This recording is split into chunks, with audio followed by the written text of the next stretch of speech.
Comme l'a dit Virgile, nous allons nous intéresser plus précisément à la loi qui a été promulguée par le président de la République le 31 octobre dernier, donc une loi renforçant la sécurité intérieure et la lutte contre le terrorisme. Cette loi-là vient accroître certains pouvoirs de police administrative, notamment auprès donc, du préfet ainsi que du ministre de l'Intérieur. Concernant le préfet, il peut instaurer des périmètres de protection autour de quelques sites sensibles, fermer certains lieux de culte pour apologie du terrorisme, et le ministre de l'Intérieur peut placer sous surveillance électronique, interdire d'entrer en contact avec certaines personnes, toute personne donc, pour apologie du terrorisme.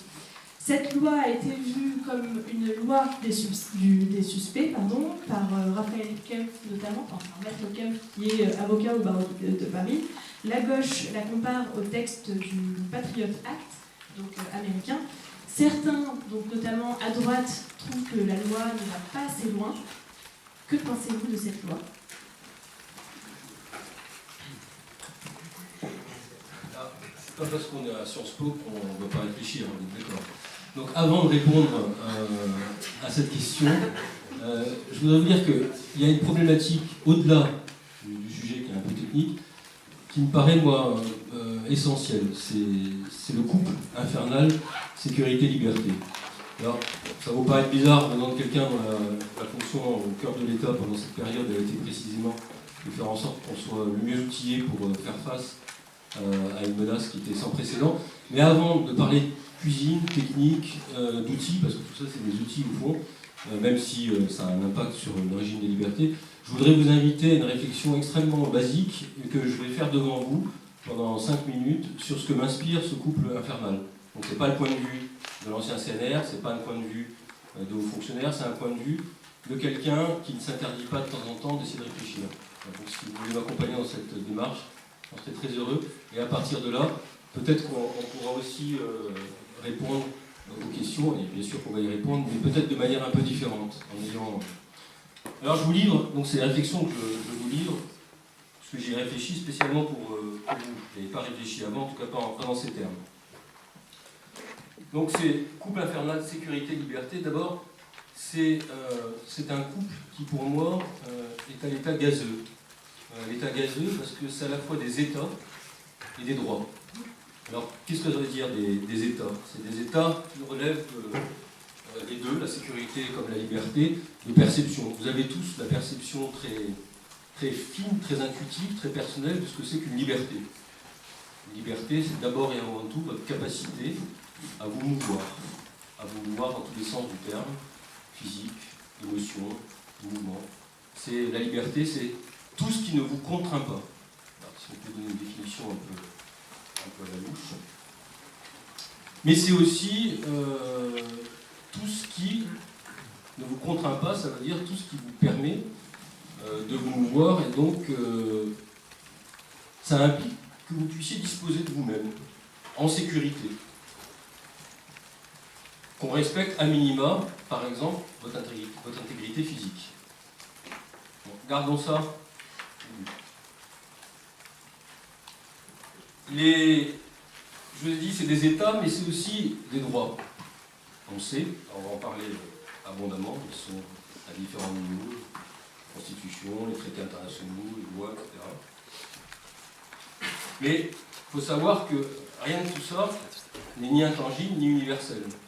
Des pays où on a plus de sécurité qu'on a de droits, de liberté, il y a des pays où c'est l'inverse, il y a des pays où les deux ont basculé, des pays de grande liberté démocratique qui tout d'un coup se sont retrouvés dans un tout sécuritaire. Donc voilà, juste gardez ça aussi à l'esprit. Rien d'universel, rien d'intangible, rien d'irréversible. Les deux, liberté, sécurité, ils sont liés, très fortement. On a dit souvent, c'est un abus de langage, que le premier des droits, c'est la sécurité. Même certains sont allés jusqu'à dire la première des libertés, ça peut sonner un peu bizarre d'un point de vue philosophique, la première des libertés, c'est la sécurité. Pourquoi ? Parce que ça, c'est le bon sens près de chez vous. Si on porte atteinte à votre vie, vous êtes un peu court pour expérimenter ou jouir des autres libertés ou des autres droits. Mais, comme j'ai dit tout à l'heure, le premier des droits, c'est aussi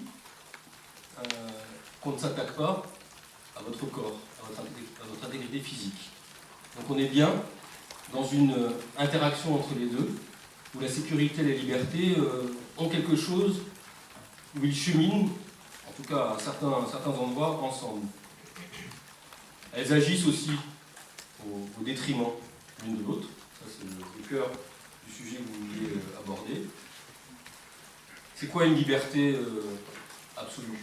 Une liberté absolue, c'est le droit de décider souverainement de ce que vous avez envie de faire en tenant compte de rien d'autre. Donc on voit bien qu'une liberté absolue, un cauchemar en termes de sécurité, puisque ça veut dire revenir sur non seulement le droit positif, mais sur des interdits même moraux. Le droit de tuer, le droit d'avoir des relations avec ses enfants, des relations sexuelles avec ses enfants, l'inceste. Donc on voit bien que cette liberté absolue, elle ne peut pas exister, en tout cas pas dans un régime où l'homme accepte de, comme on dit maintenant, faire société, ou en tout cas d'évoluer dans une société. Et elles agissent au détriment l'une de l'autre, ou on peut considérer qu'elles s'équilibrent, mais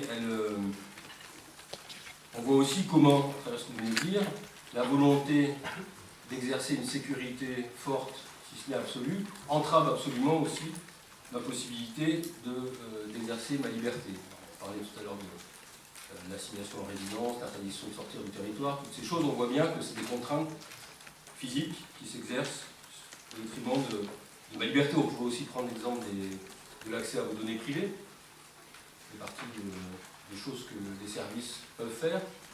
Vous sentez très bien que là aussi, on touche au dur de votre liberté de pouvoir conserver ce qui vous est intime, vos données, qui ne relèvent que de la connaissance que vous avez à avoir, vous, de ce que vous êtes. Et histoire de compliquer les choses encore, sur cette espèce de couple infernal, d'interaction entre les deux, il y a eu longtemps le sentiment que c'était facile à aborder parce que c'était clivé politiquement. Il y avait la droite qui disait, en gros, la première des libertés, c'est la sécurité. Ça donne où on allait. Puis la gauche qui disait, mais non, toutes les libertés, rien que les libertés. Alors aujourd'hui, depuis un certain temps, ça remonte aux années 90, la gauche a massivement épousé l'idée que la première des obligations de l'État,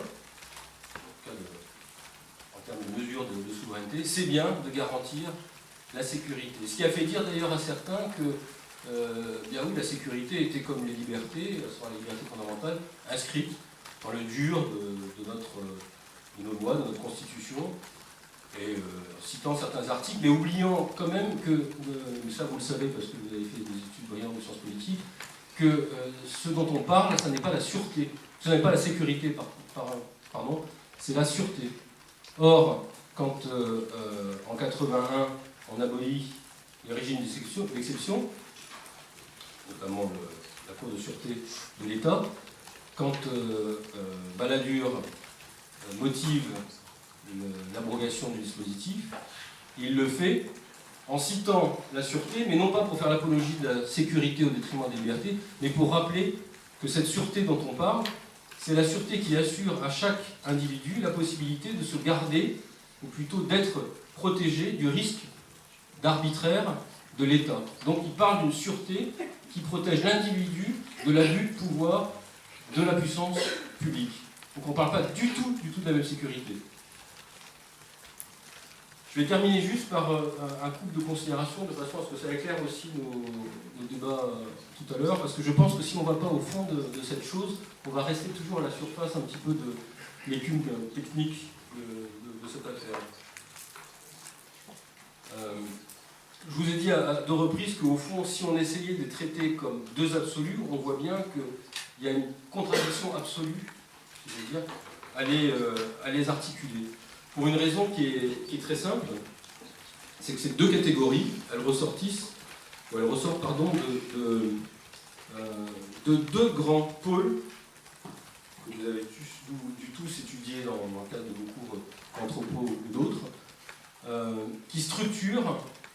contradiction interne à ce qu'est l'homme et à ce qu'est l'homme dans la société. Puisque la liberté, c'est l'autonomie. C'est la recherche éperdue de l'homme, d'une autonomie d'ailleurs qui n'est jamais complètement achevée, mais à laquelle il aspire en profondeur et qu'il estime devoir être préservé à tout prix. Sachant que l'absolu de l'autonomie, pour un homme, si ça a du sens, c'est l'autisme. C'est l'impossibilité d'être reconnu par ses pairs, c'est l'impossibilité d'interagir, et que donc on voit bien que cette autonomie, elle ne s'articule que dans un monde en société où on interagit, et ces interactions posent les limites de cette autonomie. Donc pourquoi je dis ça, c'est que on voit bien que ce débat, ce grand débat qu'on a eu dans les années et qui continue d'être aussi vif, c'est pas seulement un débat entre la droite et la gauche, entre les sécuritaires et les libertaires, c'est un débat qui est beaucoup plus profond. C'est un débat qui pose les termes même d'une espèce de, si j'utilisais un vocabulaire baudelairien, d'une espèce de double postulation dans laquelle on est tous travaillés et à travers laquelle s'articule précisément ce qu'est l'homme. Cette espèce d'impossibilité de régler une fois pour toutes ces deux aspirations qui sont des pôles qui ne peuvent fonctionner qu'ensemble. D'où souvent ce que répondent les philosophes ou les anthropologues à cette question sécuritaire versus libertaire, c'est que cette question n'a pas de sens. C'est qu'il n'y a en réalité de vraie liberté, sans tomber dans l'absolu de la liberté, qui est une anti-liberté, il n'y a d'exercice réel de la liberté que dans l'interdépendance. Et cette interdépendance pose précisément quoi? Des règles, des lois, des limites. C'est ce qu'on appelle vivre en société. Voilà, je voulais faire ça, c'est peut-être un peu nébuleux, mais je pense que c'est important d'avoir ça à l'esprit pour ne pas réduire le débat qu'on va avoir à quelque chose qui serait purement idéologique.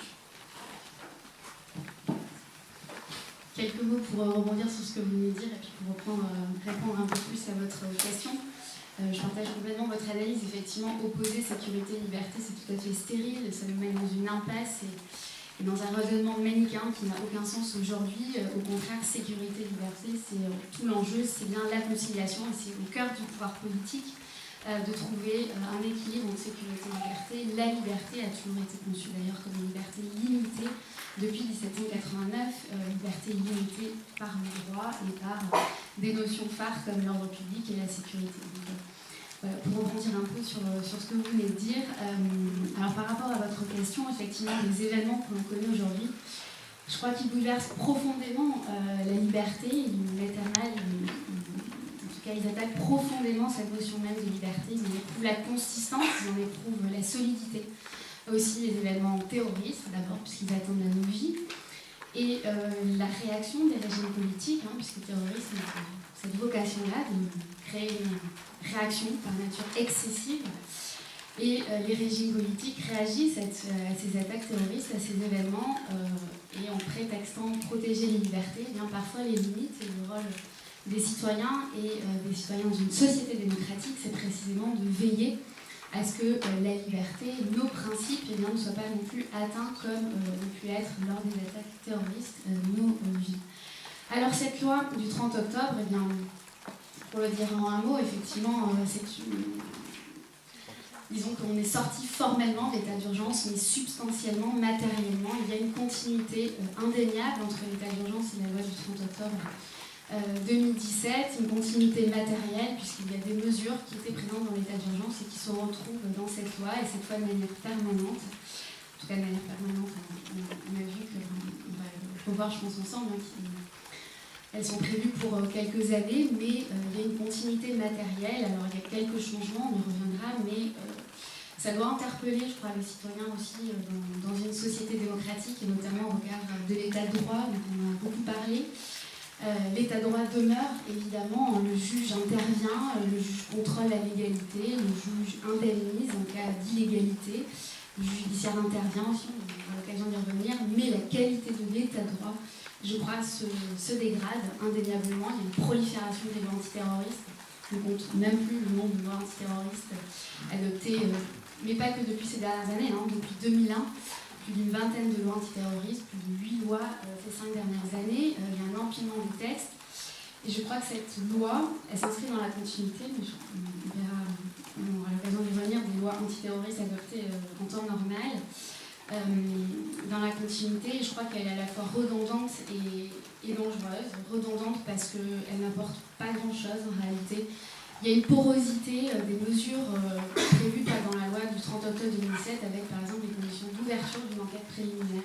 Il y a une vraie porosité là, entre les saisies, entre les visites et les conditions de l'enquête préliminaire, les périmètres communs. On ne voit pas vraiment l'intérêt, si ce n'est que l'État effectivement montre qu'il réagit. Et elle est dangereuse parce qu'on passe d'une société, pour reprendre un peu la mots de Mireille Delmas-Martin, société de responsabilité avec responsabilité, la preuve, la nécessité d'un acte, à une société davantage de suspicion, en tout cas dans cette logique de prévention, une société de suspicion où on remplace la responsabilité par la dangerosité, la prévention, la prédictibilité. Donc ça interroge beaucoup, dans la mesure où c'est un changement quand même de conception de la justice, de conception des libertés. On peut prouver qu'on n'a pas commis d'acte, difficile de prouver que nous ne sommes pas dangereux. Potentiellement, on est tous dangereux. Et donc là, je pense qu'on pourra citer différents exemples, mais il y a de quoi argumenter largement sur cette question. Est-ce que, monsieur Lebrun, vous partagez cette... Est-ce que vous m'entendez si je parle sans micro? Non.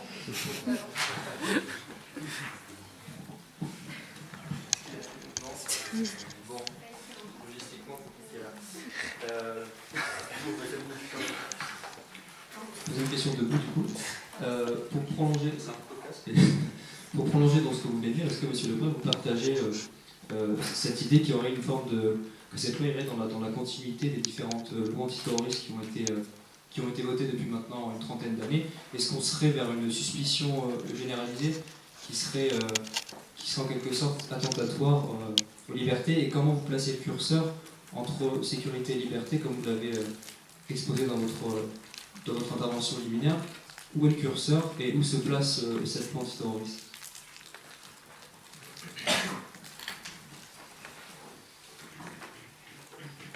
C'est compliqué cette question, parce que d'abord sur le fallait-il ou pas intégrer dans le droit positif des mesures qui, si elles étaient dans l'état d'urgence, c'était pour une bonne raison, ça suppose qu'on aura besoin éternellement de ces mesures pour faire face à une menace qui, elle, ne sera pas éternelle.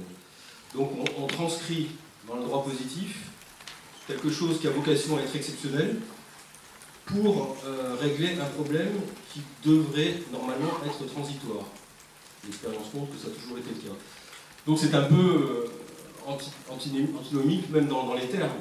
Si on avait un régime d'exception, l'état d'urgence, c'était bien qu'il avait été pensé pour des situations extraordinaires. Donc l'extraordinaire n'a jamais vocation à se prolonger. D'ailleurs on voit bien, ce qu'on nous a annoncé, moi je l'ai dit il y a 2 ans déjà, que Mossoul, Raqqa tomberait, qu'on finirait par crever cet abcès sécuritaire au Moyen-Orient. Loin de moi l'idée de dire qu'on a réglé les problèmes, mais qu'on avancerait, que la fortune de l'État islamique et que les triomphes militaires de l'immense calife al-Baghdadi n'auraient qu'un temps, et que Mossoul était tombé parce que Mossoul devait tomber parce que les Irakiens se sont précipités dans les bras, en tout cas les sunnites, dans les bras d'al-Baghdadi, parce qu'eux-mêmes avaient des comptes à régler avec le régime chiite de Bagdad. Donc tout ça était d'une certaine manière prévisible, et il suffit d'avoir un peu de profondeur à la fois dans l'analyse géopolitique et historique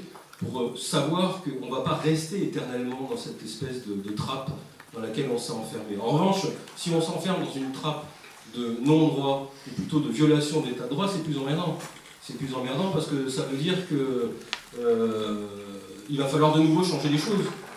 Et là, il y a un effet de cliquet. C'est comme quand on passe dans l'état de Vigipirate écarlate, c'est compliqué après de descendre, parce qu'on se dit, si on modifie les choses, si dans 3 mois il y a un nouvel attentat, on va nous dire, mais qu'est-ce que vous avez fait?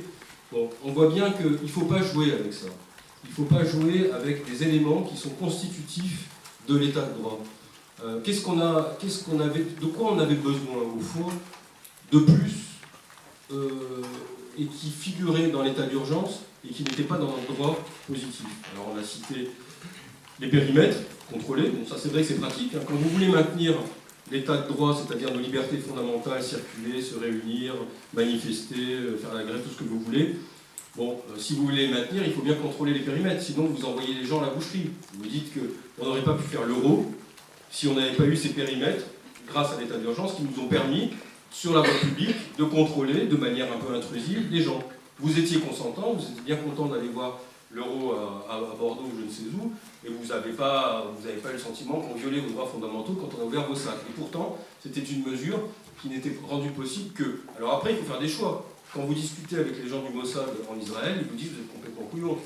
Quand on est dans l'état de menace dans lequel vous êtes, on ne s'amuse pas, vous devez respecter toutes les libertés. Arrêtez vos manifestations, arrêtez vos réunions sportives, arrêtez l'euro. Non, on ne va pas arrêter, parce que précisément, c'est ce que veulent nos ennemis.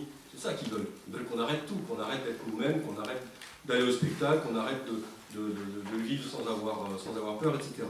Donc qu'est-ce qu'on a gagné avec cet état d'urgence? On avait ça, on avait les périmètres, on avait la possibilité de faire des perquisitions administratives. On en a fait plusieurs milliers. Bon, on a vu ce que ça a donné, on a récupéré quelques 4000, tout ça. On a récupéré effectivement des armes lourdes, mais bon, le truc est en train de se filocher. Une fois que vous avez été, qu'est-ce qu'on a fait? On est allé exactement là où on savait qu'elles étaient déjà. On le soupçonnait, on ne pouvait pas, on y est allé, clac, bon, c'est parfait, on l'a fait. Ok. Est-ce que c'est utile dans la durée? Non. On a fait des assignations à résidence. Vous ne pouvez pas faire... Bon, très bien. Que quelqu'un me démontre que même avec un bracelet électronique, vous pouvez prévenir la commission d'un attentat terroriste avec l'assignation à résidence. Non. Non, pour une raison qui est simple, c'est que moi, aujourd'hui, je suis danseur de claquettes, je fais du bodybuilding toute la journée, je drague les filles H24 pendant les 6 mois qui ont précédé la commission, et tout d'un coup, je me réveille en me disant, zut, j'ai moins de succès sur Internet, j'ai moins de likes, et mes amis de Facebook même pas, et j'ai plus de copines pour aller danser la salsa. Qu'est-ce que je fais? Mais bien sûr, je vais louer une camionnette et je vais tuer 80 personnes sur la planète des Anglais. Bon, il y a peut-être des liens aussi vaguement, il s'était peut-être un petit peu monté le bourrichon sur Internet en croisant des sites sensibles et en se faisant recruter à son corps défendant dans la dernière longueur par des terroristes, des incitateurs. Mais comment vous allez arriver à arrêter ça? Comment vous allez arriver, même un type qui sort de prison, qui a passé 3 ans au trou, qui a été en contact avec des types qui l'ont encore plus monté le bourrichon, donc qui a été dans l'école du vice, parce que la prison c'est ça, c'est un incubateur qui vous fait que vous, si vous n'aviez pas l'idée de tuer avant d'entrer, en sortant vous l'aurez cette idée. Donc les types ils sortent, on va leur mettre un bracelet, parce qu'on se dit, voilà, ils sont dangereux. Alors, les types ils vont se comporter comme des agneaux pendant 6 mois. Et puis au bout de 6 mois, vous êtes obligé de lever l'assignation à résidence, sauf à violer toutes les libertés, tout ce que prévoient nos textes. C'est précisément au 6e mois plus un jour où le type, sauf si vous pouvez exercer un contrôle social sur toute la population, ce que font certains pays qui s'appellent des dictatures ou des régimes totalitaires, où vous allez mobiliser la moitié de la population pour surveiller l'autre, auquel cas, oui, là. Mais en l'état actuel du renseignement territorial, des moyens de DGSI et des autres services, on ne peut pas mettre 15 personnes H24 sur une personne pour savoir à quel moment il va lui passer dans le cerveau l'idée d'aller trucider son voisin.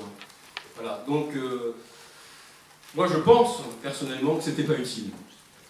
Et qu'en faisant ça, on fait quoi? On cède à une injonction populaire qui est très grave de la part d'un État responsable, qui est « j'en veux toujours plus ». J'en veux toujours plus. C'est la dictature de l'émotion. À chaque fois qu'il y a un truc, un incident, un attentat, on va monter d'un cran. Mais les arbres ne grimpent pas jusqu'au ciel, on le sait. À un moment, il faut dire la vérité. Il faut dire que si vous voulez être des hommes responsables, vivant dans une démocratie mature, bien que fragile, il faut accepter l'idée que le risque est inhérent au fonctionnement d'une démocratie. Que la fragilité même de nos démocraties est le luxe suprême et le point d'aboutissement de la démocratie. C'est parce que la démocratie privilégie et encourage même la contestation interne, et parce qu'elle organise quelque part son propre chaos en autorisant l'expression, la contestation, y compris sous des formes radicales, On pourra en reparler après. J'ai fait une conférence sur la radicalisation, donc c'est un sujet qui est très connexe de celui-là, y compris sous une forme radicale. Si on vous explique le contraire et que, au fond, on vous dit que la meilleure façon de vivre la démocratie, c'est de ne plus sortir de chez soi, c'est de contrôler tout le monde et c'est de mettre au rencard l'ensemble des libertés fondamentales, on vous a menti. Vivre, c'est dangereux. La démocratie implique le respect d'un certain seuil de risque. Tous ceux qui disent le contraire n'ont soit rien compris au fonctionnement de la démocratie, soit nous parlent de quelque chose qu'ils souhaitent voir advenir, mais qui n'est pas forcément ce que nous, on souhaite voir, c'est-à-dire quand on réfléchit à ces questions. Je vais le mettre de l'autre côté. J'entends bien, mais néanmoins, est-ce que vous ne pensez pas qu'il y a quand même un besoin pour les citoyens d'être rassurés, et dans quelque sorte que le politique est là aussi pour fournir cette assurance aux citoyens? Oui, bien sûr. Et l'état d'urgence a été utile pour ça. Il y a une certaine productivité psychologique, entre guillemets. Il fallait que l'État réagisse, et par le principal responsable politique, effectivement, ils font état de cette nécessité de rassurer. Rassurer, certes, mais rassurer avec les moyens adéquats. Je crois que là, c'est quand même c'est une sincérité aussi de la vérité. Le contrôle parlementaire de l'état d'urgence a montré l'efficacité de l'état d'urgence les premiers mois, puis la réelle inefficacité des différentes mesures. Et quand les principaux responsables de la lutte antiterrorisme ont été interrogés à l'Assemblée nationale, ils ont montré finalement que les mesures d'état d'urgence n'étaient pas utiles, en tout cas pour lutter contre le terrorisme. Donc, le contrôle parlementaire de l'état d'urgence a montré cette efficacité. Il devait sortir de l'état d'urgence en juillet, le jour même d'ailleurs de l'attentat à Nice, et on voulait sortir de l'état d'urgence parce qu'il était inefficace, mais on décide de le prolonger. Il est inefficace, donc on décide de le prolonger. Il y a là quand même un raisonnement assez compliqué rationnellement à tenir, si ce n'est effectivement de rassurer la population. Mais rassurer la population, c'est pas non plus de lui mentir. Et voilà, c'est un choix. C'est un choix, mais qui ne repose pas forcément sur des bases rationnelles. Et aujourd'hui, l'État a de très nombreux moyens à sa disposition pour combattre le terrorisme. Et d'ailleurs, les différentes prorogations qui ont eu lieu de l'état d'urgence, je pense notamment à la dernière et aux arguments qui ont été annoncés par notre ministre de l'Intérieur. Il s'est basé en réalité sur des procédures, des enquêtes judiciaires pour montrer que les attentats ont été déjoués, mais c'était précisément des enquêtes judiciaires et donc pas du tout des mesures de l'état d'urgence qui ont permis de déjouer certains attentats. Donc il y a là une rhétorique qui est utilisée par les politiques pour rassurer. L'État doit réagir, mais il a aussi ce devoir de vérité. Ce devoir de vérité, je partage votre point de vue, qu'est-ce qui se passe s'il y a un prochain attentat? C'est-à-dire que là, on a l'état d'urgence dans le droit commun. Alors déjà, on confond la norme et l'exception, ce qui est quand même très grave en démocratie. Quelle est la prochaine étape finalement? C'était pourtant un des engagements de l'actuel président de la République de ne pas alimenter cette surenchère et cet empilement et cette inflation législative, parce qu'il a évoqué une révolution. Effectivement, après il y a le climat et l'opinion publique qui comptent beaucoup plus finalement que malheureusement les contrôles faits par les représentants de la nation. Voilà. Et pourtant l'état d'urgence était dans l'inefficacité. L'état d'urgence était montré à la fois par des députés de droite et des députés de gauche d'ailleurs, mais il y a aussi un consensus. Et la question c'est comment le pouvoir politique peut prendre la responsabilité de sortir d'un régime alors même que qu'est-ce qui se passe s'il y a un prochain attentat? De cette loi qui a été voulue en fait par le Sénat, c'est le Sénat qui a soumis cet amendement et qui prévoit que cette loi va donc être soumise au bout de 3 ans à une évaluation. Est-ce que c'est un moyen de montrer en fait qu'on essaie quand même de concilier, Didier Lebret tout à l'heure parlait de dictature de l'émotion, donc de concilier cette dictature de l'émotion, d'agir là tout de suite parce qu'on a un État et qu'on doit réagir par le droit, et de l'autre côté de vouloir sauvegarder l'État de droit. En fait, on parle d'une seule chose, on parle du droit. Il ne faut pas du tout sombrer dans le fétichisme du droit quand on parle de lutte contre le terrorisme. Pour plein de raisons. La première, c'est que les composantes, je dirais, fondamentales du terrorisme, en 99% des cas, elles sont totalement en dehors de la sphère sur laquelle on travaille avec le droit d'exception. C'est des choses que vous savez tous. À travers l'exemple un peu limite que je citais tout à l'heure, le problème, il est où? Le problème, il est dans nos sociétés, il est dans l'absence d'idéal d'une partie de la jeunesse qui a choisi de, comme l'a dit le roi,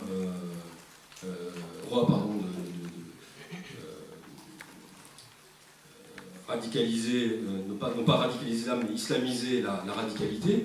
Je veux dire, on est bien face à un phénomène qui aujourd'hui est un phénomène de société, de démocratie libérale qui sont fatigués, à bout de souffle, avec une jeunesse qui, pour 1000 raisons, s'interroge sur son avenir et opte, comme on optait dans les années 60-70 pour Katmandou, le LSD ou toutes les formes de dérives sectaires ou d'embrigadement intellectuel, parce qu'effectivement, dans un monde où les choses sont terriblement compliquées, s'embrigader c'est toujours plus simple, ça permet de ne pas réfléchir, ça permet de se dire qu'au moins on a une bonne raison d'exister. Donc, je veux dire, il ne faut pas croire que l'objet de lutte contre le terrorisme, dans le sens le plus policier ou judiciaire du terme, qui est de prévenir la commission d'attentats, épuise le sujet. Le sujet ne s'épuise pas du tout là. Le sujet, comme vous le savez, il se traite autant sur place dans la géopolitique complexe du Moyen-Orient que dans notre pays, dans nos banlieues, que dans nos propres mentalités. Donc pourquoi est-ce que je dis ça? C'est parce que chaque fois qu'il y aura un nouvel attentat, si on réduit l'attentat à sa dimension policière ou judiciaire ou de lutte stricte contre le terrorisme, on passe à côté du sujet. Et chaque attentat nous obligera à grimper d'une échelle. Et on voit bien aujourd'hui, je ne sais pas si vous en avez conscience, mais vous parliez tout à l'heure de la vingtaine de lois qu'on a adoptées, mais on n'a jamais donné autant de moyens à nos services de renseignement que depuis le quinquennat de Hollande. Le budget de l'ensemble des services est passé de 1,2 milliard à 1,3 milliard, 100 millions d'augmentation. On a augmenté 30% les effectifs. Donc au-delà du fétichisme de la loi, il faut aussi travailler en profondeur pour que les services soient plus efficaces, qu'il y ait une meilleure coordination européenne, pour que le PNR soit effectivement mis en place, qu'il y ait toute une série de mesures techniques qui ne passent pas forcément d'ailleurs par la loi. Recréer du renseignement de proximité, c'est pas une loi, c'est juste refaire ce que un gouvernement précédent avait défait au moment de la réforme BRG, de la transformation dans celle de la DGSI. Voilà, bon, ça c'est des choses qui ne nécessitent pas de loi, qui nécessitent de prendre du temps.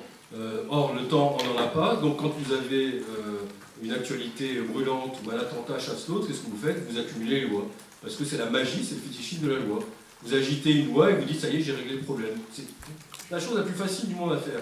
Et c'est là, sans doute, la plus efficace et celle qui ment le plus. En revanche, les dégâts collatéraux sur notre état de droit, je veux dire, l'état de droit, c'est quoi? Si on prend les éléments clés, c'est la hiérarchie des normes. Ça veut dire quoi? Ça veut dire qu'on ne s'assoit pas, par exemple, sur les traités internationaux auxquels on a souscrit. Si on commence à détricoter la justice, le droit des enfants, la justice juvénile, on va être en conflit avec un certain nombre d'accords que l'on a souscrits librement. Est-ce que ça veut dire qu'au nom du terrorisme, on va remettre en question l'ordre hiérarchique qui est constitutionnel de notre point de vue, qui est vraiment fait partie du socle dur de l'état de droit? L'état de droit, c'est quoi? C'est la présomption d'innocence, c'est ce que vous rappelez tout à l'heure, c'est aussi le respect du principe de l'égalité, c'est la stricte séparation des pouvoirs. Dans l'exemple qu'on vous a donné tout à l'heure, on voit bien la tentation de la police administrative d'occuper toujours plus d'espace, en amont, en aval. Moi, j'étais le premier, quand j'étais à l'Élysée, à encourager les enquêtes communes. D'ailleurs, c'est déjà le cas. Quand la section C1 du parquet antiterror mobilise ces hommes, ben, vous avez des structures qui viennent de partout, qui viennent de la DGSI, qui viennent du pôle du parquet, etc. Donc, on voit bien que dans la réalité, au-delà des réponses magiques, il y a une nécessité à travailler en profondeur. Et il y a deux écueils contre lesquels il faut toujours s'élever. Il y a celle qu'on vient de citer, et il y a celle qui consiste à dire du passé faisons table rase et réinventons, faisons un FBI à la française, inventons des trucs qui absolument improbables, parce que ça réglera le problème. Non, ce qui règle le problème, c'est d'être sérieux, c'est de capitaliser sur ce qui est fait, de voir ce qui a marché, ce qui n'a pas marché, et ce travail-là, il est fait, heureusement, mais après, il y a la parole politique qui doit occuper l'espace, mais il ne faut pas se laisser berner comme ça, et la responsabilité des citoyens, c'est d'être vigilant. Vous avez évoqué donc, le renseignement, votre rôle à l'Élysée. Est-ce que vous pourriez revenir sur vos prérogatives, notamment du coordonnateur national du renseignement, et au-delà de vos prérogatives, votre réelle marge de manœuvre à ce poste? Comme son nom l'indique, c'est un poste de coordination. Donc, vous êtes là pour aider les services à faire au mieux leur travail. Chaque pays a une organisation administrative de ses services spécifiques. Nous, on a les services que j'étais chargé de coordonner, il y en avait 6. Donc il y en a un qui relève de l'intérieur, la DGSI, qui est la plus en pointe aujourd'hui dans la lutte contre le terrorisme. Vous avez 3 services de la défense, la DGSE, la direction du renseignement militaire, et un petit service qui n'est pas connu, la DPSD, qui est chargé de suivre les affaires purement militaires. Puis ensuite, vous avez 2 autres grands services qui dépendent de Bercy, qui sont Tracfin et le service des douanes, la DNRD. Vous aurez toujours des gens plus malins que les autres pour vous dire ça fait beaucoup, il faut faire un seul service, etc. Non, bien sûr que non. Chaque service a une spécialité. La DGSE l'extérieur, la DGSI l'intérieur, les douanes Tracfin pour les sujets qui relèvent des finances. Je ne crois pas du tout, une fois encore, à la vertu magique des choses simples. Une agence qui couvrirait tout le spectre du terrorisme et qui prendrait en charge l'ensemble des compétences disséminées, ça et là. Les Américains, au lendemain du 11 septembre, ont tenu constitué un rapport parlementaire, qui a eu pas loin de 2 ans, je crois, à être élaboré, et qui a donné lieu ensuite à une grande réforme des services. Ils sont arrivés à la conclusion que le 11 septembre, toute l'information était là. Ce qui n'a pas marché, c'est que les agences entre elles n'ont pas communiqué. C'est vrai, le diagnostic est le bon. La seule petite différence, c'est qu'aux États-Unis, vous avez 16 agences. Et que chaque agence dispose de moyens qui sont à peu près 10 fois l'équivalent de ce qu'on a nous. C'est-à-dire que là, nous, on a 15 000 agents, eux, ils en ont 150 000. Et chaque agence a développé dans son coin, selon une entropie administrative propre à toute bureaucratie, l'ensemble du spectre que gérait son voisin. Donc ils sont arrivés à une situation absolument délirante. Qu'est-ce qu'ils ont fait? Ils ont créé un directorate, ce qu'on appelle le DNI, donc mon homologue américain, le général Clapper, qui était chargé de veiller à ce que ces agences ne travaillent pas de manière en tuyau d'or. Qu'est-ce qu'ils ont fait? Ils ont créé une 17e agence. Ok, je pense qu'ils ont bien travaillé, dans le sens où ils ont quand même remis de la fluidité là où il fallait, mais je ne suis pas certain que l'empilement de structures contribue. Qu'est-ce qui contribue en réalité à créer de la fluidité dans un système? C'est la confiance, donc la confiance, ça se construit, c'est le recrutement, les RH. Si vous avez des structures dont les gens qui l'intègrent ne savent pas ce que fait le voisin, pour une raison simple, c'est que le voisin c'est l'ennemi, parce qu'ils n'ont jamais été voir ce que fait le voisin, et que les filières de recrutement sont totalement étanches, vous n'y arriverez jamais. Donc il faut un recrutement qui permette aussi de faire circuler les gens, qui ait une culture commune à l'ensemble de ces services. Et c'est vrai, je crois que ce qui faisait défaut, et on l'avait proposé à la fin du quinquennat de Hollande, en tout cas ça faisait partie de notre testament, ça a été mis en œuvre par Macron, de créer une task force, non pas pour faire une espèce de FBI à la française, je ne sais pas quoi, mais une task force d'analyse de la menace, de façon à avoir ensuite une réponse consolidée de l'État qui tienne compte de la réalité de l'évolution de la menace. Ça, c'est intelligent. Et c'était en cours. C'était déjà tellement en cours qu'il y avait plusieurs cellules expérimentales qu'on avait mises au point qui permettaient déjà d'ajuster le dispositif. Tout ça n'est pas hyper glamour, tout ça ne fait pas vendre du papier pour les journaux, etc. Mais la réalité, elle est celle-là. Elle est que c'est un travail ingrat, c'est un travail qui nécessite, quand vous dites, quand le président Hollande a recruté 3000 personnes en plus pour tel ou tel service, entre le moment où vous le décrétez et le moment où vous recrutez et le moment où vous formez, il se passe 2 ans. Il n'y a rien de magique, c'est ingrat, mais c'est comme ça. Donc dans une démocratie mûre, responsable, il faut être aussi capable, je crois, d'expliquer ça à nos concitoyens. Justement, on voit que depuis l'état d'urgence, il y a cette montée de tous ces suspects qu'on pointe du doigt, les renseignements, enfin, les services de renseignement qui ne sont pas toujours efficaces, comme vous l'avez dit. Vous dites qu'il faut peut-être faire ce que le gouvernement précédent, donc le gouvernement Fillon, a défait, notamment par rapport aux renseignements généraux. Est-ce que vous avez une véritable réforme à apporter aux services de renseignement qui permettrait de mieux combattre le terrorisme qu'une loi qui vient juste manifester la dictature des émotions? Il ne faut jamais sous-estimer la technique. Il ne faut pas non plus penser que la technique vient à bout de tout. Mais on avait fait un choix qui n'était pas le choix des Britanniques il y a 15-20 ans, d'avoir les moyens techniques les plus sophistiqués dans une structure. La DGSE, pour ne pas la citer, les Américains ont fait un choix différent, ils ont constitué une structure unique, la NSA, qui est devenue aussi une agence de renseignement de plein exercice, mais dont la raison première était bien de collecter du renseignement technique. Les Britanniques avaient choisi aussi une agence technique spécialisée au service de l'ensemble des autres agences. Nous, on a fait un choix de structure intégrée. Était-ce une bonne chose? Était-ce une mauvaise chose? Je ne sais pas, en tout cas, c'est notre héritage. Et ma responsabilité en tant que coordonnateur auprès du président, c'était de faire en sorte que ça diffuse au niveau de l'ensemble des services de l'État. Il n'y ait pas de rétention d'informations et que le recueil de ce renseignement puisse aller là où on en avait besoin en temps utile, notamment qu'il y ait un partage de renseignements entre la DGSI et la DGSE. Donc ça a été un des gros chantiers sur lesquels on a travaillé. Je pense qu'il y a eu de belles évolutions et qu'on a eu d'ailleurs des résultats importants.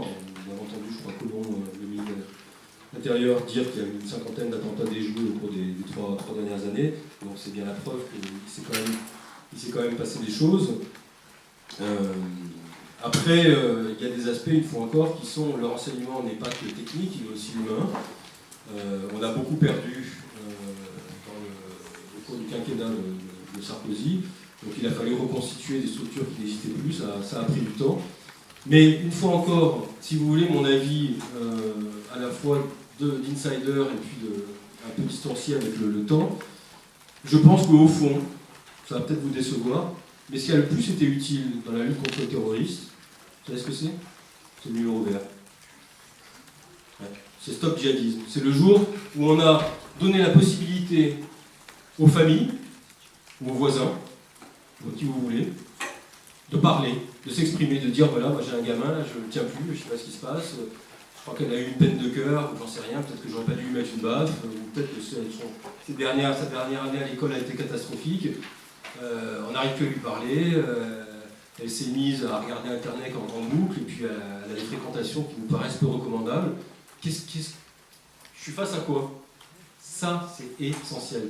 C'est pas le contrôle social, c'est pas mettre un délateur derrière chaque famille, c'est responsabiliser ceux qui sont au cœur de la bataille.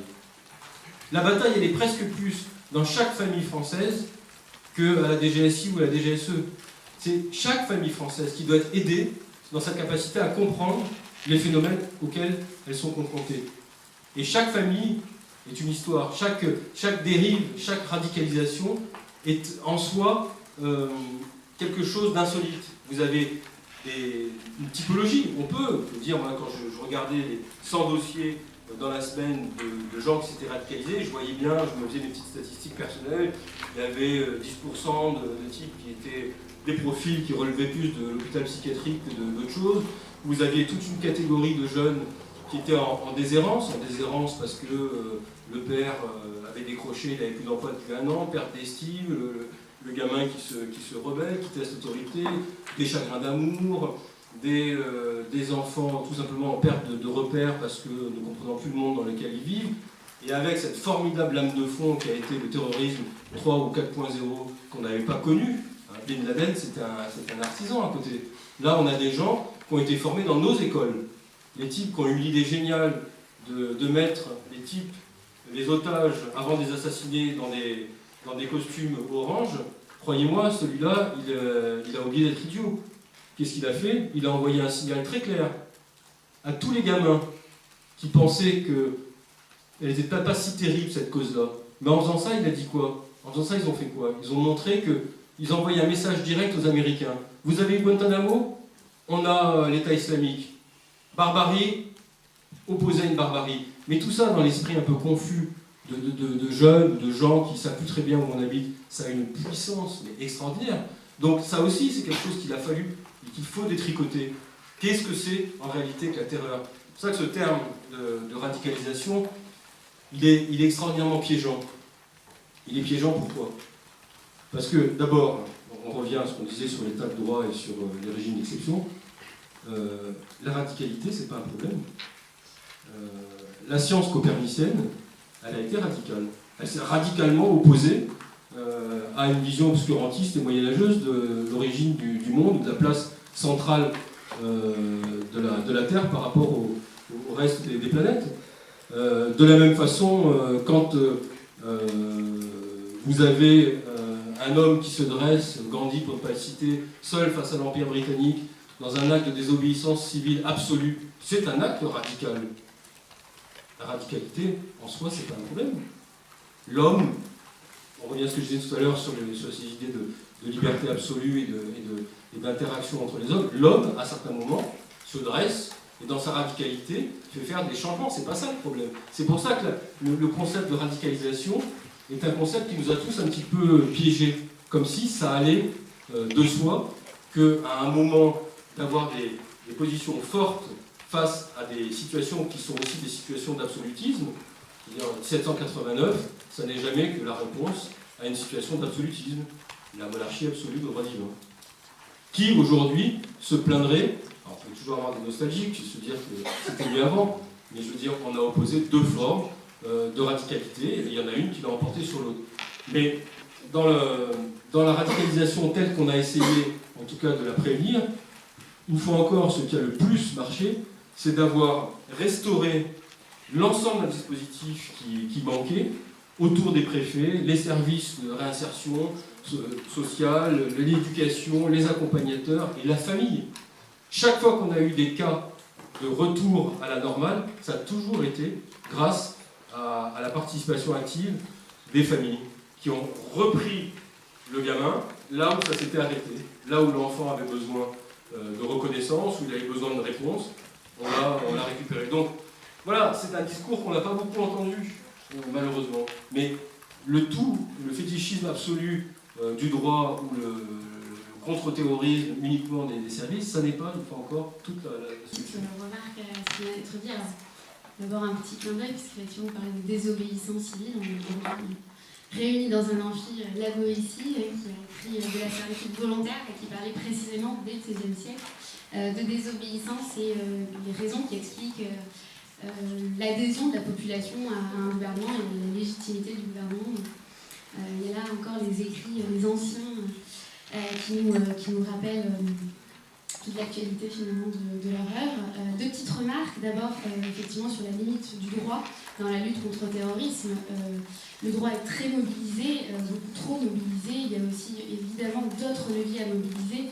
Alors le renseignement, clairement, c'est nécessaire. Pourquoi? D'abord parce que qu'est-ce que c'est le terrorisme? C'est toujours la question qui est posée. Il y a je ne sais combien de définitions du terrorisme. On n'arrive pas à avoir un consensus sur le terrorisme. Il y a des terrorismes. Le terrorisme d'aujourd'hui est évidemment très différent du terrorisme fin 19e, début 20e. Le terrorisme aujourd'hui, le droit est assez incapable face, et notamment l'état d'urgence était assez incapable face à ce terrorisme-là, puisque ce terrorisme djihadiste, qu'est-ce que c'est? Il y a une logique théocratique et c'est une menace aterritoriale. Le but du terrorisme djihadiste, ce n'est pas il n'y a pas d'ambition politique, il n'y a pas d'ambition territoriale, comme on pouvait le voir dans les anciennes formes de terrorisme. Donc il faut bien comprendre quand même, je crois que c'est là essentiel de comprendre pour mieux lutter contre, bien comprendre qu'est-ce que c'est ce terrorisme djihadiste. Donc là, il y a toute une logique. Quelle est la logique qui poursuit? C'est une logique théocratique et c'est une menace qui est aterritoriale, qui dépasse les frontières. D'où la nécessité absolue et indispensable d'assurer la coordination des services de renseignement au-delà de l'État. Au-delà de l'État, on est dans un monde mondialisé et le terrorisme le sait bien et joue parfaitement ce contexte de globalisation. Donc il faut absolument des moyens, une coordination de moyens au niveau européen et au niveau international, parce que précisément la menace, elle dépasse les frontières très clairement, on le voit tous les jours. Et certains attentats ont montré aussi les faiblesses de l'absence de communication entre les États. Donc il y a eu énormément d'efforts effectivement en matière de renseignement sur le plan français. Je pense notamment à la loi de 2015 où on a dit à tort que c'était un patriote à la française. Ce n'est pas un patriote à la française, ce n'est pas une surveillance de masse, c'est une collecte de masse qui est bien différent. Donc on n'a pas tombé dans l'écueil du Patriot Act américain, même si il y aurait des choses à dire sur la finalité de cette loi renseignement. Voilà, donc il faut bien comprendre ça, et le droit, effectivement, il ne doit pas y avoir que le droit pour lutter contre le terrorisme. Évidemment, l'éducation, les politiques sociales, les politiques de banlieue, retisser le lien social est absolument fondamental pour lutter contre la radicalisation et puis pour comprendre le terrorisme et pouvoir lutter contre. La deuxième remarque, le droit il est très sollicité, mais il montre aussi toutes ses limites et il montre aussi à quel point les principes sont malmenés. Je prendrai un seul exemple sur le délit de consultation habituelle des sites terroristes qui a été créé par la loi de 2016 et qui a été retoqué par le Conseil constitutionnel. De quoi il était question ici? La simple consultation d'un site terroriste était pénalement incriminée. La simple consultation d'un site. On ne devait pas montrer l'intention et il ne devait pas y avoir d'acte matériel de projeter un acte terroriste. Ça a été retoqué, pourquoi? Parce que ça porte atteinte à la liberté d'opinion, ça porte atteinte à la liberté de penser, à la liberté d'expression. Et c'est pas seulement là un bien-être d'information. C'est pas là seulement un bien-être intellectuel que de se renseigner nous-mêmes, citoyens, sur qu'est-ce que c'est cette menace. C'est quand même bien là notre droit à tout citoyen de savoir qu'est-ce que c'est cette menace. Enfin, on ne doit pas appréhender l'une des menaces les plus majeures sur nos sociétés qu'à travers ceux qui ont accès à cette information. Il faut aussi que nous-mêmes on puisse le faire. Et donc c'est pas seulement un bien intellectuel, c'est simplement c'est là la liberté d'opinion, la liberté de penser, la liberté d'information qui est consubstantielle à la société démocratique. La déclaration de 1789, pourquoi elle consacre cette liberté? C'est pas simplement pour les chercheurs et les journalistes, c'est bien pour tout citoyen, c'est parce que c'est consubstantiel à la société démocratique. Donc il faut là veiller au respect de ces grands principes. Alors on dit souvent, oui mais les temps sont troublés, donc il faut bien revoir certains principes, mais les temps ont toujours été troublés. En 1789, les temps étaient très troublés. Et il y a toujours finalement des ennemis pour dire qu'en temps troublé, il faut revoir nos principes fondamentaux. Les temps sont toujours troublés et c'est surtout en préservant ces principes-là qu'on peut mieux lutter contre le terrorisme. Limite du droit et un droit qui montre aussi l'état d'urgence. Effectivement, l'état d'urgence, certaines mesures d'état d'urgence ont pu être ordonnées à l'encontre de personnes représentant une menace à l'ordre public et à la sécurité publique qui n'ont pas de lien avec le terrorisme. Effectivement, c'est une lecture peu libérale de la loi de 55, mais c'est une lecture qu'a retenue le juge administratif et le juge constitutionnel. Il y a le péril imminent résultant d'atteintes graves à l'ordre public, des attentats terroristes qui ont abouti au déclenchement de l'état d'urgence, mais les mesures d'assignation à résidence de perquisition administrative, effectivement, elles sont justifiées par le fait qu'une personne présente une menace, son comportement présente une menace à l'ordre public et à la sécurité. Donc effectivement, ça a pu aboutir à certains contournements pour les militants écologistes, pour les militants de la loi anti-travail, pour effectivement... qui ont été invalidés d'ailleurs dans certains cas par les juridictions administratives. Pas tous. Pas tous, mais Pas certains. tous, non, pas tous. Donc, et le camp notamment de Calais. Donc ça a pu être effectivement utilisé pour d'autres fins que la lutte contre le terrorisme. Donc ça, c'est une première chose. Et la deuxième chose à laquelle vous faites allusion, je pense, dans la première partie de votre propos, c'est qu'effectivement, les personnes assignées à résidence, si elles enfreignent les obligations liées à cette assignation à résidence, eh bien, elles sont passibles d'une infraction pénale. Donc en fait, on répond pénalement à des mesures de police administrative quand bien même il n'y a pas eu d'acte commis, si ce n'est simplement d'avoir enfreint une mesure de police administrative. Donc on est puni pénalement quand bien même on n'a pas commis d'acte d'infraction réprimé par le code pénal. Et ça, c'est prévu effectivement depuis la loi du 3 juin 2016 qui déjà devait permettre de sortir de l'état d'urgence. Et c'est actuellement dans notre droit, c'est dans notre droit commun, dans notre droit ordinaire. Mais moi, je suis entièrement d'accord avec vous. Je veux dire, c'est tout le piège de ces juridictions, de ce droit d'exception qu'on finit par assigner. Je suis d'accord avec vous que c'est porteur dans son sillon d'abus potentiels. Je suis le premier à le reconnaître. Mais comme vous avez eu le tort d'évoquer ce qu'il y avait dans le sac des types, voilà, ça c'est pas admissible. C'est pas admissible. Si vous voulez manifester et exprimer vos opinions, vous y allez sans sac. C'est ce qui a été fait pendant 15 jours ou 3 semaines place de la République, les Insoumis. Moi j'y suis allé, je les ai écoutés, discuté sereinement, lever les bras, baisser les bras, ils disaient des choses. Ils découvraient que la vie en société c'était bien, il n'y avait pas qu'Internet, c'était super. Et c'était super pour eux, et ça c'est une belle... On s'est posé la question de savoir si on allait boucler la place ou pas. Parce qu'on avait peur qu'il y ait des actes terroristes, là où ils étaient en plus, place de la République, c'était considéré que non, il fallait juste avoir un œil pour être sûr qu'il n'arrive pas malheur. Voilà, dans une société, je veux dire, démocratique comme celle de la France, je veux dire, on n'a pas besoin de partir avec sa caisse à outils quand on va manifester. Donc après les gens s'étonnent, disent oui, machin, etc. Mais bon. Moi, en fait, c'est la police qui décide si un regroupement a le droit de parler publiquement sur la place. En fait, si c'est l'étiquette insoumise, ça va. Si c'est une étiquette de militant un peu altermondialiste, là par contre, pas de souci. On va peut-être laisser les questions à la salle en levant la main cette fois-ci.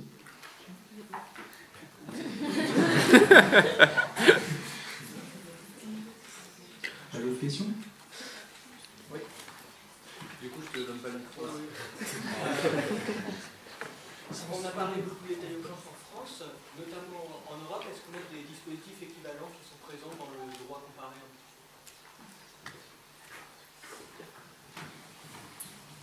Alors, effectivement, il y a beaucoup de choses qui ont été dites sur la France. Elle recourt à un régime d'exception, c'est la seule en Europe qui fait ça.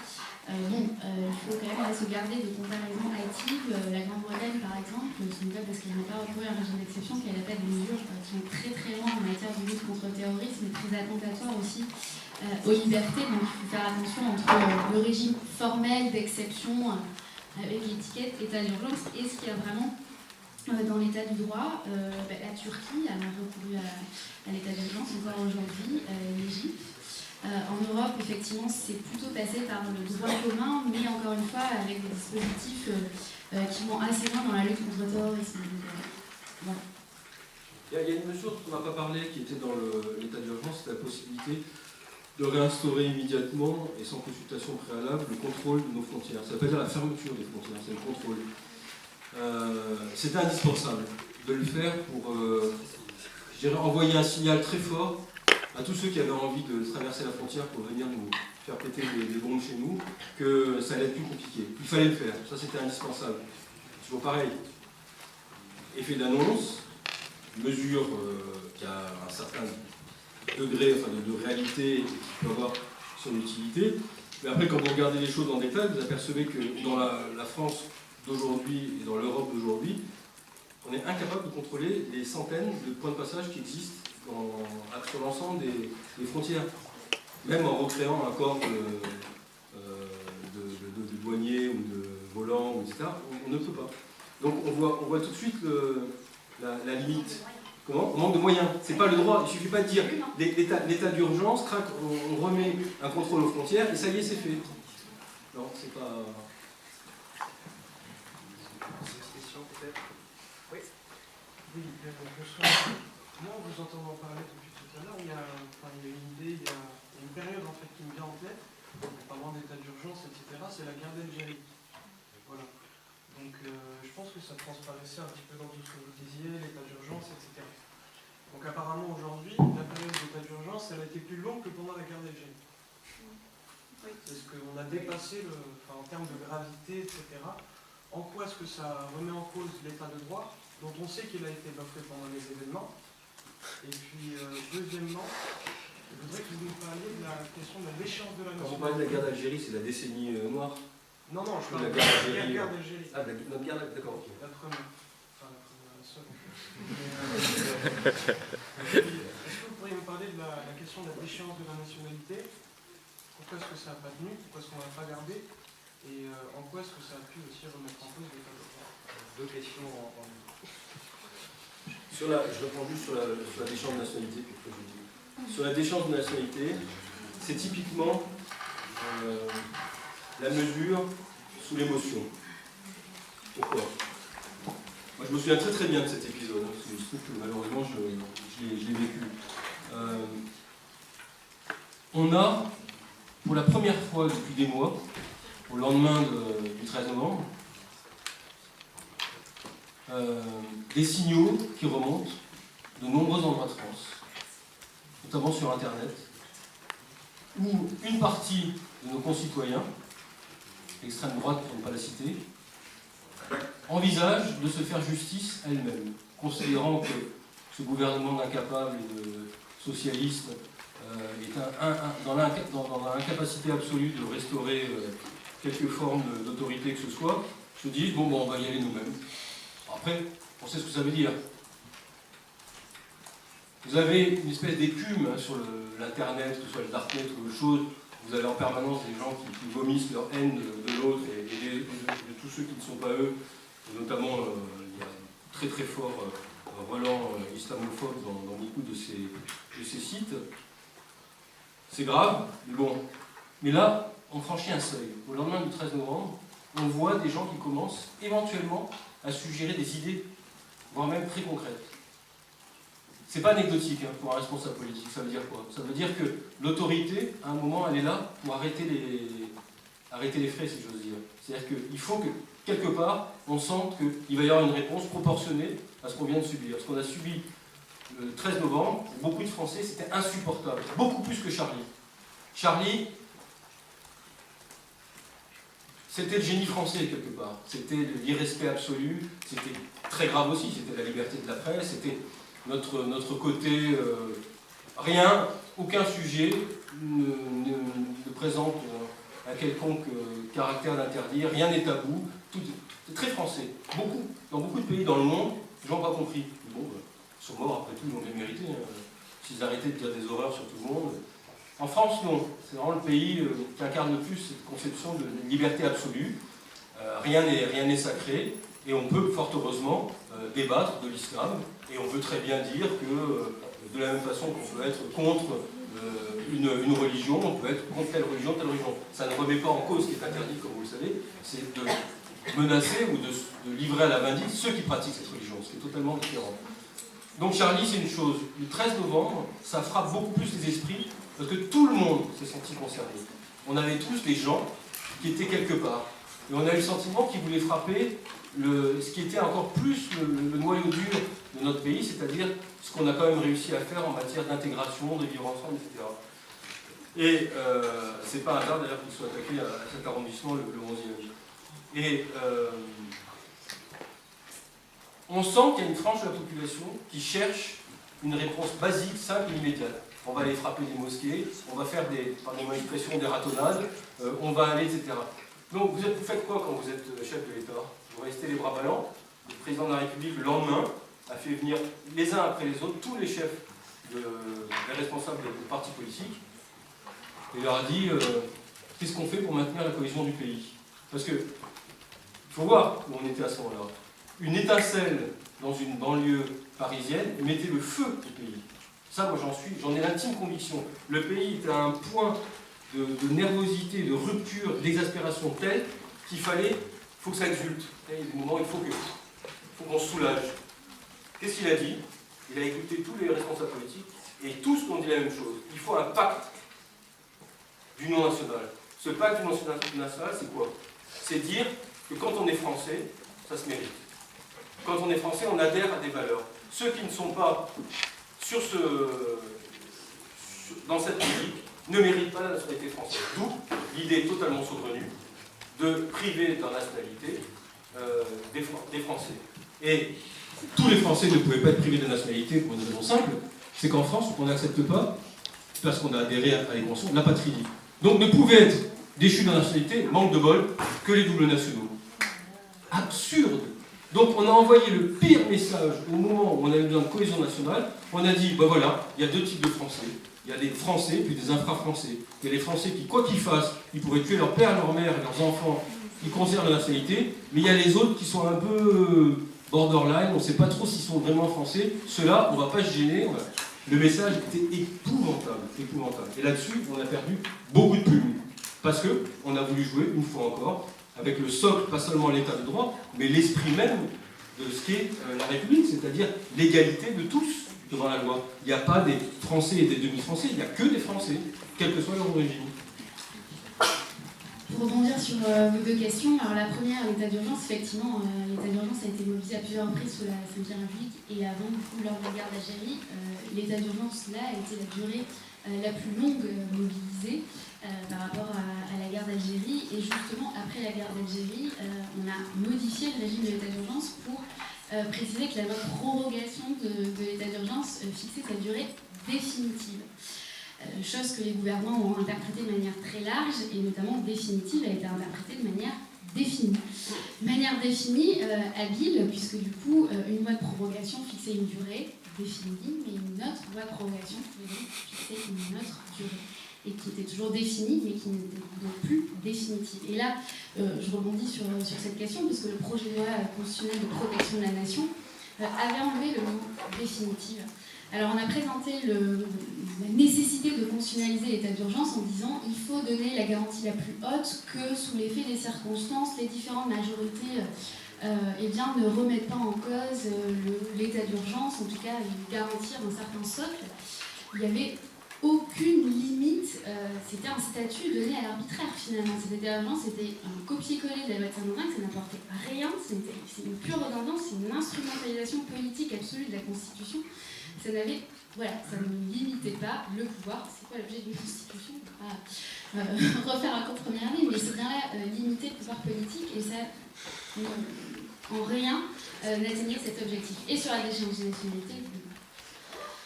de nationalité, la constitutionnalisation n'était pas nécessaire. Le Conseil constitutionnel s'est prononcé. La loi qui permet déjà la déchéance de nationalité pour des infractions terroristes a été considérée conforme à la Constitution parce qu'elle ne crée pas d'apatride et que c'est dans des conditions très strictes pour les infractions terroristes, etc. Donc le mettre dans la Constitution n'avait aucun intérêt. La constitutionnalisation, c'est quand même ça a un but, normalement. Donc aucun intérêt, si ce n'est de l'affichage politique, mais c'est ça notre pacte social. C'est ça notre pacte social de créer des apatrides, parce que ça a été aussi soulevé lors des débats à l'Assemblée nationale et au Sénat, d'enlever la condition de la binationalité, et donc on est en violation de nos traités internationaux. Non, franchement, c'est pas notre pacte, et on voit là quand même l'avantage du bicaméralisme, parce que le Sénat quand même a freiné les velléités et les temps aussi de discussion entre l'Assemblée et le Sénat ont permis finalement d'abandonner une constitutionnalisation qui n'était pas utile sur ces états. En général, c'est toujours dangereux de jouer avec la nationalité. Il me semble que le général de Gaulle avait été déchu de sa nationalité par le régime de Vichy. Donc on voit bien qu'on ne déchoit pas toujours les bons finalement. Et quoi faire des apatrides? On crée un territoire pour les apatrides? Non, la communauté nationale, elle doit s'occuper de tout le monde, des bons citoyens et de ceux qui s'égarent. Donc il y a une question pour la salle. Puisqu'on évoque du coup depuis le droit et l'enseignement et qu'on a des experts, j'avais une question en fait par rapport, ça reste un peu hors sujet, par rapport aux droits de vos agents en fait. J'avais en tête l'exemple tout simple du Rainbow Warrior et donc en fait l'identité qui a été dévoilée donc, du commandant Lazare et donc du capitaine Juliette. Dans ce cas-là, c'est quelque chose, après cette période personnelle, qui m'a un peu révoltée. Je me souviens quand je l'ai appris pour la première fois, que leur identité avait été dévoilée, que leur carrière avait été, je pense, freinée, j'imagine.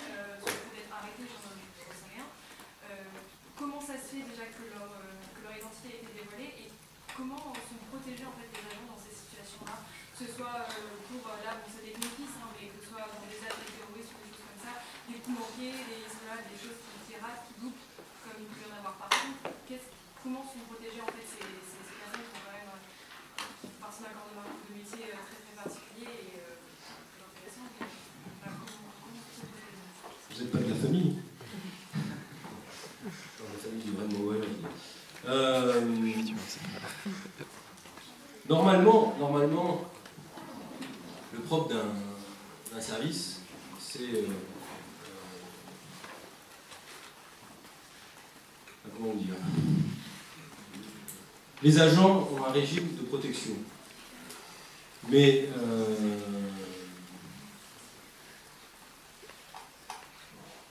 à partir du moment où vous entrez dans un cas de figure où ça dysfonctionne, où la justice est saisie, en l'occurrence c'était pas chez nous, c'était en Nouvelle-Zélande, donc il fallait bien les traiter, il fallait traiter au sens des extradés ou pas, est-ce qu'ils étaient jugés sur place, c'était quand même une affaire qui concernait aussi les Néo-Zélandais, c'était lié à nos essais nucléaires, enfin bref, on a été un peu dans une question qui dépassait très largement la question du statut des deux agents de la DGSE, c'est devenu un problème non seulement bilatéral avec la Nouvelle-Zélande, mais un problème diplomatique mondial, puisque la France donnait le sentiment que ses services réalisaient des opérations que globalement la morale internationale réprouve. Il y a d'autres façons de faire passer des messages à des activistes environnementalistes que de couler leur bateau. Après, il se trouve que de la même façon qu'au moment où le général de Gaulle avait changé le portage de la DGSE après l'affaire Benmarca, il y a eu aussi des doutes sur quel était le degré d'interprétation de la DGSE des instructions politiques qui lui avaient été données. Pendant la guerre d'Algérie, il y avait une instruction politique, une injonction politique qui avait été donnée, on était en guerre. Une guerre qui était considérée juste des deux côtés, les Algériens à juste titre parce que c'était une guerre d'indépendance nationale, la France qui réagissait à ce qu'elle considérait des opérations terroristes et donc qui réprimait avec une férocité sans pareil et en utilisant accessoirement les mêmes méthodes que ceux qu'elle dénonçait, c'est-à-dire que c'était barbarie contre barbarie, c'est un sujet intéressant aussi par rapport à l'état de droit et la sécurité, donc à partir du moment où on entre dans ce jeu-là, c'est qu'on a déjà perdu. Mais est-ce qu'au moment où on avait donné instruction à la DGSE de ne pas laisser entrer d'armes en Algérie, est-ce que ça avait été jusqu'au point où on pouvait couler et tuer tous ceux qui de près ou de loin étaient liés à un possible acheminement des armes? Je ne sais pas. Et c'est toute l'ambiguïté et toute la difficulté de ce monde-là, c'est qu'aujourd'hui, ça me paraît beaucoup plus normé, quand le chef de l'État français, pendant la guerre en Syrie, a dit aux services, pas de contact avec les services secrets syriens. Ça n'est pas quelque chose qu'on dit comme ça pour épater la galerie, c'est une instruction politique. Vous ne jouez pas avec le feu. C'est tentant hein, toujours d'aller parler avec les Moukobarak et voir les gens dont on pense qu'ils peuvent nous aider, etc. Mais non, donc là on dit, vous ne le faites pas, pourquoi? Parce que la responsabilité elle est politique. Vous avez des gens qui d'un côté répriment dans le sang et de la manière la plus féroce une manifestation au départ pacifique en Syrie, et vous voulez travailler avec... Donc il y a des instructions qui sont de nos services. Aujourd'hui, je pense qu'on est dans une logique de très grand contrôle sur ce que font les services. Ça n'a pas été toujours le cas dans le passé. Donc, est-ce que le Rainbow Warrior, je pose la question, j'en sais rien, ça n'a pas été une interprétation un peu libérale d'une instruction politique qui était, bon, faites en sorte que les types... mais est-ce qu'il y a eu vraiment une consigne disant couler le Rainbow Warrior? Je ne sais pas. Les historiens nous le diront. Et je veux dire par là que si leur identité a été révélée, c'est peut-être aussi parce que les politiques voulaient donner une leçon à la DGSE, en lui disant, même s'il est d'usage de protéger ses agents, donc c'est un très mauvais signal qu'on envoie aux agents, en leur disant, bon ben, prenez les risques les plus importants, puis le jour où vous avez un pépin, on vous lâche en race campagne. Mais cela dit, ça fait aussi partie des risques du métier. Si vous voulez être agent secret, c'est pas comme si vous voulez devenir diplomate ou responsable du guichet à la poste. Vous savez que là, il y a une part de risque inhérent, et vous le faites en conscience. Même si à cette part de risque inhérent, en fait, ce qui m'a vraiment étonné, c'est que les ordres étaient arrivés donc, du ministère, parce que j'ai compris dans l'histoire, et que donc à partir du moment où on rentre dans ces institutions, on est là pour obéir, et donc si on n'obéit pas, qu'est-ce qu'on fait là? Et le fait qu'ils aient pas été de la prison en Nouvelle-Zélande, et que, je sais pas, après c'était complètement biaisé, c'était complètement idiot mon raisonnement, mais c'est vrai que le but c'est de jouer dans l'ombre, et là que c'est éclaté comme ça au grand jour, bon après c'est les individus. Non, mais ça a éclaté au grand jour parce qu'ils se sont pris comme des manches. Mais c'était pas les ordres. Donc, on n'a pas vu le principe de base d'un bon service de renseignement, c'est pas vu, pas pris. Voilà. Après tout le monde vous êtes pris, ben, tant pis pour vous. Mais si on a des services de renseignement, c'est précisément pour faire des choses que d'autres ne peuvent pas faire. On a des services spéciaux au ministère de la Défense, le COS, les opérations spéciales, qui travaillent au grand jour, on sait où ils sont, on sait ce qu'ils font, puis vous avez le service action. Ben, le service action de la DGSE, il n'est pas là pour planter des choux, il est là pour faire des trucs que personne d'autre ne peut faire. Donc ce qu'on leur demande, c'est de le faire, de ne pas le faire savoir, et de faire en sorte que ça réussisse. Et si ça ne réussit pas, s'ils sont en danger, on essaiera de les récupérer, et si c'est pas possible, ben... Juste un complément par rapport pour répondre à votre question, sur la protection des agents. C'était là aussi l'un des objectifs de la loi renseignement 2015, de donner un cadre légal et défini à tous les agents des services de renseignement pour qu'ils soient plus dans l'inégalité, parce que évidemment tout le monde sait que ces techniques de renseignement étaient utilisées bien avant la loi renseignement. Et à juste titre d'ailleurs, c'est pour ça que la loi renseignement a posé un cadre légal et qu'on discute effectivement avec les agents. Ils sont ravis de cette loi renseignement puisque ça leur donne une protection. Ils agissent dans la légalité, ils ne sont plus dans l'illégalité et c'est quand même ça qui les protège aussi. Donc la loi est pratique. On parle de techniques de renseignement, par exemple, les interceptions de sûreté, donc les écoutes. Mais moi, quand je racontais à mes homologues anglais, américains, allemands ou autres, le luxe de détails dans le contrôle administratif, parlementaire et juridictionnel des écoutes, mais ils se marraient. Ils me disaient, mais vous êtes tarés, les Français. Et votre truc, c'est une usine à gaz. Non, c'est ce qu'ils me disaient, mes homologues. Ils me disaient, mais vous êtes dingues. Mais c'est pas fait pour... Mais si on l'a fait, c'est parce que, exactement ce que vous dites, les agents eux-mêmes ne voulaient plus assumer la responsabilité de faire quelque chose qui n'était pas normé. Or, aujourd'hui, une fois encore, les choses sont très, très paramétrées. À mon avis, je vais vous dire un truc que je n'aurais pas vous dire, excessivement. Pourquoi? Parce que quand on vit dans la vraie vie du monde de renseignement, on s'aperçoit que c'est terriblement compliqué ce qu'on a inventé. En gros, d'abord, vous avez un nombre d'écoutes, par exemple, qui est limité. Vous pouvez en avoir plus que un certain nombre, quelques... Bref, pas beaucoup. Et que si moi, demain, je vais vous donner un exemple très concret qui m'a beaucoup intéressé. Rapide l'exemple. Très rapide. Sinon, on va se faire expulser par... Très rapide. Il y a 20 000 personnes qui sont sur le fichier des personnes qui sont suivies par le ministère de l'Intérieur. Okay, il y en a 4 000 qui sont dans le haut du spectre, qui les intéressent plus particulièrement. Nous, on avait dans l'idée, pour débarrasser la DGSI ou les autres services de tous ceux qui n'ont aucun intérêt, qui se concentrent sur le noyau dur de la menace, de pouvoir utiliser plus abondamment les fameuses techniques de renseignement adoptées par la loi. Mais si on avait voulu le faire, et on ne l'a pas fait du coup, conformément à la loi, il aurait fallu qu'on présente des autorisations de renouvellement toutes les 5 minutes au Parlement. Donc on ne l'a pas fait. Juste aussi pour rebondir encore sur votre question, le contrôle administratif et juridictionnel il a été aussi prévu pour protéger les agents et pour permettre d'éviter des contournements d'utilisation des techniques de renseignement. Il y a eu plus de 48 000 utilisations des techniques de renseignement 2015-2016, le premier rapport de la CNRTL, Commission nationale de contrôle du renseignement. Donc ça a été massivement quand même utilisé. Là, il y a eu plus de 70 arrêts rendus par le Conseil d'État et le Conseil d'État, pour la première fois, habilité une formation habilitée au secret défense. Donc l'identité n'est pas du tout révélée. Le contradictoire est aménagé, il y a tout un tas de garanties qui sont aménagées, mais le principe même du contrôle existe et ce qui est une garantie quand même de l'État de France pour finir sur une note positive. Absolument.